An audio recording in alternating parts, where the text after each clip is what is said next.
Hello अस्सलाम वालेकुम। Story time.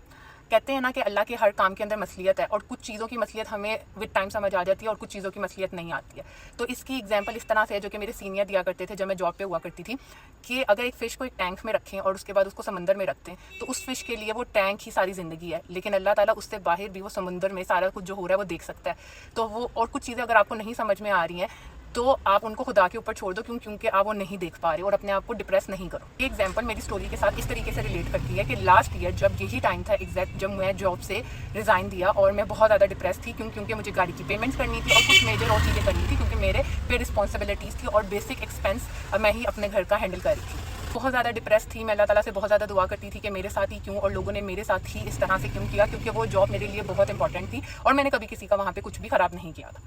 Any how time गुजरता गया, चीज़ें होती गई अल्हम्दुलिल्लाह। उसके बाद जब मैंने एक कंपनी ज्वाइन की और वहाँ पे किसी ने मुझे जब सजेस्ट किया कि मैं इसको एज आ इंडिरेक्ट को पूल इन लेके चलूँ, तो तब भी आते जाते जब भी राइड्स मेरे साथ होती थी तो मेरे दिल में एक ही डर होता था कि अल्लाह ताला ये मुझसे नहीं हो पाएगा, काइंडली मुझे कोई ऐसी जॉब अता करे जहाँ पे मेरे लिए सुकून हो और मैं उसको इज्जत से परफॉर्म कर सकूँ। लेकिन वो जॉब भी मेरी ख़त्म हो गई, फिर मुझे इंडिरेक्ट को परमानेंट लेके चलना पड़ा और हर रोज़ मेरा दिल एक में होता था कि अल्लाह ताला प्लीज़ ये मुझसे नहीं हो पाएगा, पब्लिकली आई कांट डू और समथिंग लाइक। लेकिन अल्लाह ताला ने मेरी वो वाली दुआएं जो मैंने सजदों में जाके तहज्जुदों में नहीं की थी वो कबूल नहीं की। मुझे समझ में नहीं आता था क्यों नहीं की, लेकिन मैं आज ये कह सकती हूँ कुछ चीज़ों पे कि अल्लाह ताला ने वो इसलिए नहीं किया क्योंकि अल्लाह ताला चाहता था कि मैं अपनी पर्सनैलिटी के ऊपर वर्क करूँ, जिसके अंदर सबसे पहले मेरे में पेशेंस की कमी थी। तो अल्लाह ताला चाहता था कि मैं एक ऐसा इंसान बन सकूँ जिसमें ज़्यादा पेशेंस हो।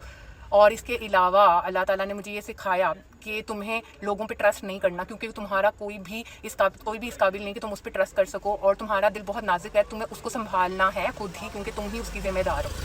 और द मोस्ट इंपॉर्टेंट थिंग कि मेरी ज़िंदगी की कुछ मेजर ऐसी चीज़ें जो कि मैं इमेजिन नहीं कर सकती थी ज़िंदगी भर भी, अगर मैं सोचती वो मैं स्टेप नहीं ले सकती थी, वो इसी टाइम पीरियड के अंदर हुए। और अल्लाह ताला ने मुझे प्रूफ किया कि मैं तुम्हारा राज़िक हूँ, मैं तुम्हें रिस्क दूंगा, और मैंने रिस्क का वादा भी किया हुआ है। ऑल्दो ये समझना बहुत ज़्यादा मुश्किल था और इसके साथ चलना तो इंतहाई मुश्किल था, लेकिन अल्हम्दुलिल्लाह माशाल्लाह अल्लाह ताला ने मुझे हिम्मत दी और I passed that time peacefully. Although मुझे बड़ी एंग्जाइटी डिप्रेशन के अटैक्स हुए, लेकिन मैं एक बात यही कहूँगी कि be regular in your prayers, ठीक है, सजदों में अल्लाह से मांगो, किसी के आगे मत जाओ। ऑल्दो मेरे लिए समझना आसान नहीं था, लेकिन जब वो टाइम गुजर जाता है तब आप ये रियलाइज़ करते हैं कि अल्लाह ताला ने क्या लिखा था आपके लिए। और अब मुझे उम्मीद है कि इंशाल्लाह अल्लाह ताला ने जो मुझे ये सब सिखा दिया है तो वो मेरे लिए वो भी बेहतरीन लिखेगा जिसकी मैंने उससे दुआएं की है, बहुत जल्द इंशाल्लाह।